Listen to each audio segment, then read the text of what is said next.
Como entender o reino? Primeira parte. Comentário de Mari Persona.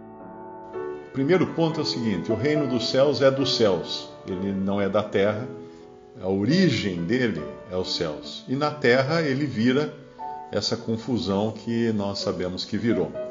Outro ponto importante é que os evangelhos, eles não são para a igreja.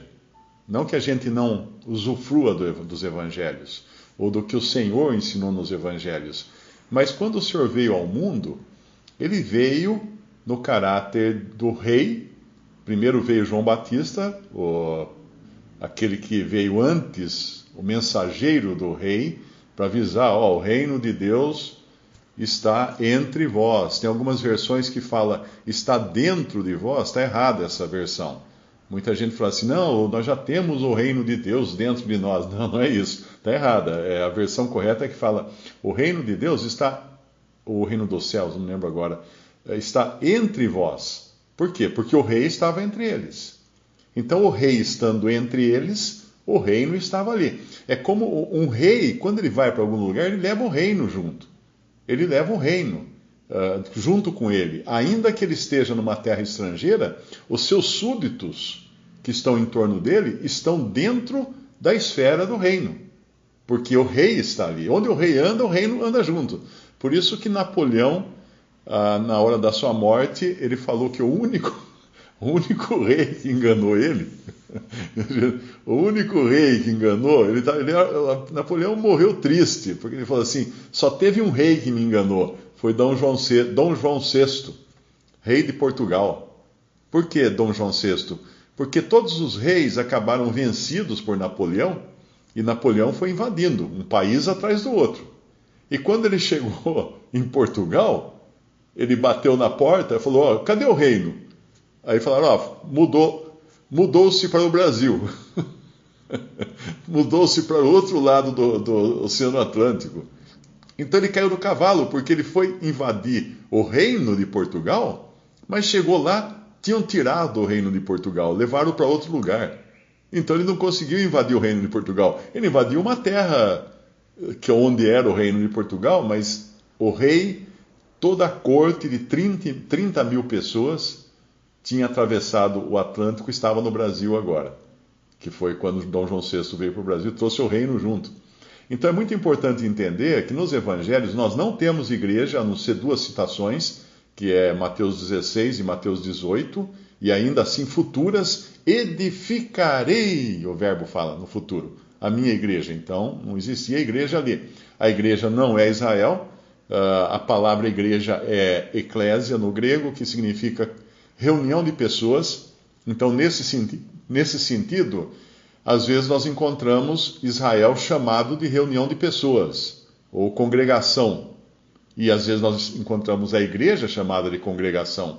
E às vezes nós encontramos gentios chamados de congregação, ou de reunião de pessoas. Em Atos, quando a turba se reuniu para bater em Paulo, a palavra que fala ali é eclésia. A eclésia queria pegar Paulo.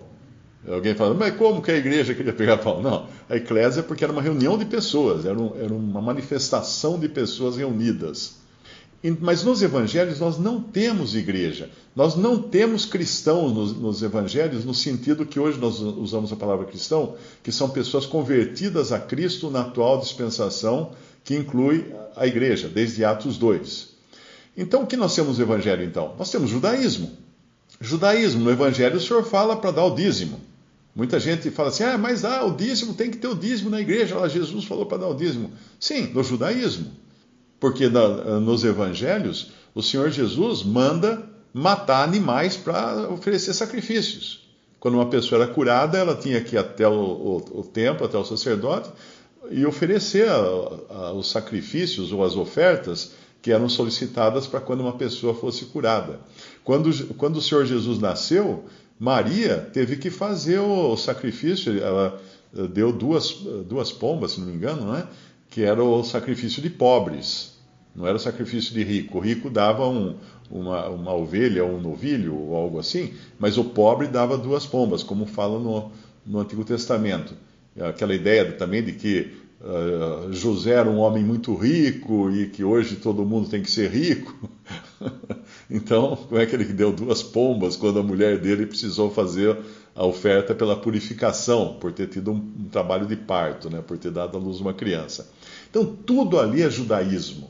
Tudo ali é judaísmo. O Senhor ia ao templo, o Senhor respeitava a ordem sacerdotal.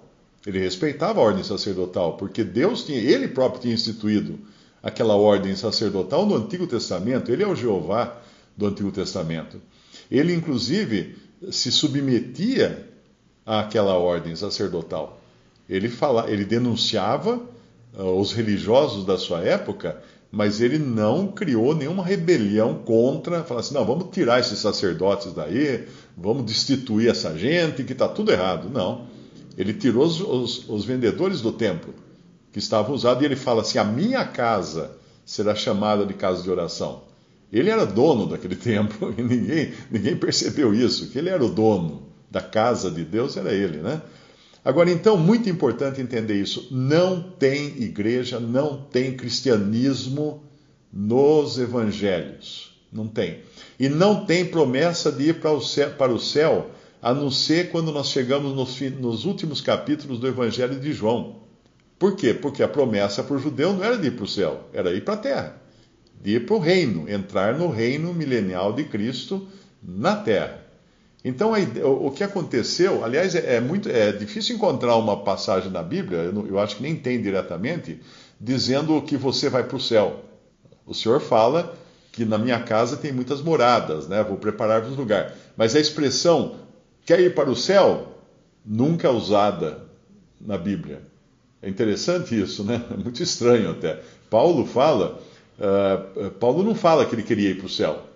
E seria errado um cristão querer ir para o céu. Porque a nossa esperança não é ir para o céu. Eu não quero ir para o céu. Eu dei um exemplo uma vez que ia ter hipotético, né, uma hipótese. Iria ter um grande show de um cantor muito famoso no Teatro Municipal de São Paulo. Aí tem um carinha lá que é fã desse grande cantor, e o amigo dele trabalha no Teatro Municipal. E ele não tem dinheiro para comprar o ingresso, porque vai ser um show muito caro. E ele quer ir nesse show no Teatro Municipal. Então ele chega para o amigo dele e fala assim, amigo, você não quer arrumar um jeito de eu entrar no Teatro Municipal? Cara, arrumo sim, sem problema. Ó, eu abro a porta para você do fundo lá, dos camarins, você entra por lá. Puxa, que legal. No dia do show... não, no dia do show não. Não, mas eu quero ir no dia do show. Não, no dia do show não pode, você tem que comprar o ingresso. Não, mas você pode ir qualquer dia, você pode acampar lá dentro, morar lá dentro, mas no dia do show não. Não, mas daí não interessa. Ele não quer ir para o Teatro Municipal, ele quer ir no show do artista preferido dele, do qual ele é fã. E assim deve ser o cristão. Nós não devemos querer ir para o céu. O que é que nós vamos fazer no céu? Nós queremos ir para Cristo, para junto de Cristo. É essa a meta e o objetivo do cristão. Então não há uma promessa de ir para o céu. Há uma promessa de ir para junto de Cristo, para a casa do Pai, no sentido que o Pai é o lugar onde o Pai cuida dos que são seus. Então, voltando agora à fita, nós estamos nos Evangelhos. A promessa ali era para morar no mundo, no reino de Cristo, onde ele, sendo o rei, naquele momento o rei estava na terra, entre eles, mas ainda não estava proclamado o reino, ou seja, estabelecido o reino. Ele não tinha limpado a terra de todos os seus inimigos. Porque se um rei, ele vai se estabelecer, um rei conquista uma terra, um rei conquista um país, ele entra num país, ele vai se estabelecer naquele país. Ele tem que se ver livre dos seus inimigos. Ele não vai deixar os inimigos lá dentro para dar um golpe depois, para querer tirá-lo do trono. Não, ele limpa a terra dos inimigos. Depois ele toma a terra e estabelece o seu reino. Como quando os israelitas entraram na terra prometida e depois aquilo se tornaria então o reino de Davi, era para exterminar todos os inimigos, tirar todos os que não eram simpatizantes daquele reino que estava se estabelecendo ali. Então, quando Cristo vem ao mundo, quando Jesus vem ao mundo, o Senhor Jesus vem a este mundo, ele traz quais serão as regras para se viver nesse reino. Quais serão as regras? As regras são essas dos evangelhos. Ali ele está dando as regras. Olha, para você viver no reino vai ter que ser assim, vai ter que ser assado. O grande problema é que cristianizaram os evangelhos. A cristandade cristianizou o evangelho. Então o reino dos céus virou sinônimo de céu. E aí aquela surpresa quando a gente fala que no reino dos céus tem joio, tem falsos cristãos. Mas como que pode entrar um falso no reino dos céus? Tem alguém com o microfone aberto espirrando aí? Eu devo pôr máscara. Como pode entrar um perdido no céu? Não é no céu, é no reino dos céus. O reino do céu não é céu. Por isso que quando fala lá que se faz violência para entrar, isso está em Mateus capítulo 11, versículo 12, diz assim, versículo 12: E desde os dias de João Batista até agora se faz violência aos reinos do céu e pela força se apoderam dele. Uau, então a coisa não é fácil. Então é difícil entrar no reino dos céus. Sim, assumir todas as regras que o Senhor colocava ali para os participantes do seu reino não era refresco. Cara, tinha que mudar de vida, tinha que mudar de costumes, tinha que fazer uma coisa. Mas isso não significava salvação. É esse que é o ponto importante. Era entrar no reino, era participar do reino, mas isso não significava que estava salvo. Porque podia ter um joio no meio lá, se vestindo igualzinho, imitando tudo, como é. Aí quando surgiu a igreja, no capítulo 2 de Atos, e quando mudou o evangelho, porque o evangelho mudou. No tempo dos evangelhos, João Batista chegou dizendo: arrependei-vos porque é chegado o reino dos céus. Arrependei-vos, é chegado o reino dos céus. E tem que fazer força para entrar nele. Não é fácil entrar nele. Tem que chegar lá na beira do Rio Jordão, onde João Batista estava batizando, e contra todo o judaísmo da época, vamos chamar assim, confessar os seus pecados e confessar realmente que estava arrependido de não ter guardado os mandamentos de Deus e não ter guardado os oráculos de Deus e ser batizado por João Batista, que era um batismo de arrependimento. O batismo de João Batista não era um batismo cristão. Se você for batista, eles vão dizer que o batismo de João Batista era um batismo cristão. Vão até usar o exemplo, tá vendo? João Batista batizava assim, ficava a pessoa no Rio Jordão, e aí tem gente que vai lá no Rio Jordão para ser batizado. Não era um batismo cristão. Não era um batismo cristão, era um batismo de arrependimento. Arrependei-vos, porque é chegado o reino dos céus. Quando nós chegamos em Atos dos Apóstolos, agora cristão, né? Agora o cristianismo, porque a igreja começou em Atos 2, o que nós encontramos Paulo pregando? Crê no Senhor Jesus e será salvo. Nós não pregamos o evangelho do reino.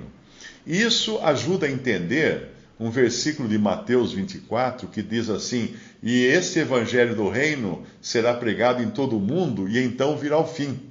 Aí o que acontece com aqueles que seguem a teologia do pacto, que não entendem, não fazem diferenciação entre Israel e a igreja, eles saem que nem doido pelo mundo inteiro pregando o evangelho do reino, porque eles querem apressar a vinda do Senhor Jesus.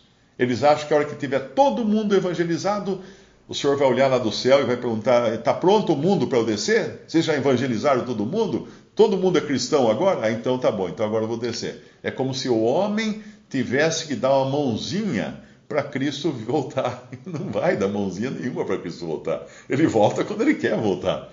Não é um homem. Vamos espalhar o evangelho pelo todo mundo e aí Cristo vai ser o fim, então ele vem. Não. O evangelho do reino, sim.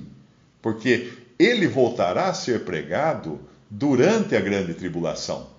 Durante durante o princípio das dores, que é o começo da Septuagésima, ou Septuaginta, não sei mais, semana de Daniel, a última semana da profecia das 70 semanas de Daniel, que ainda falta se cumprir. então vai ser pregado esse evangelho do reino nessa semana de 7 anos. Aí nós não estamos mais aqui, a igreja não está mais aqui. Então, muito importante entender que cristianizaram os evangelhos, e essa é a confusão que foi feita. E todo mundo lê o evangelho, lê Mateus, lê o Sermão do Monte e fala assim, eu tenho que ser assim para ir para o céu. Né? Bem-aventurados esses, bem-aventurados aqueles, bem-aventurados que têm sede de justiça, bem-aventurados... Ótimo, todos são bem-aventurados, até na era da igreja, bem-aventuranças, né, são importantes, mas isso não era prerrogativa para ser salvo. Não era uma lista de regras para ser salvo. Porque as pessoas pegam os evangelhos e falam assim, deixa eu ver, deixa eu marcar aqui o que eu tenho que fazer. Tem que vender tudo e dar para os pobres, porque ele falou para esse jovem rico aqui que tem que vender tudo, dar para os pobres e segui-lo. Sim, dentro daquele contexto de que ele estava falando ali, dentro do contexto do judaísmo, do reino e tudo mais.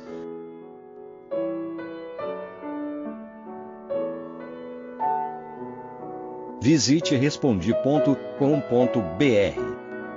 Visite também 3minutos.net.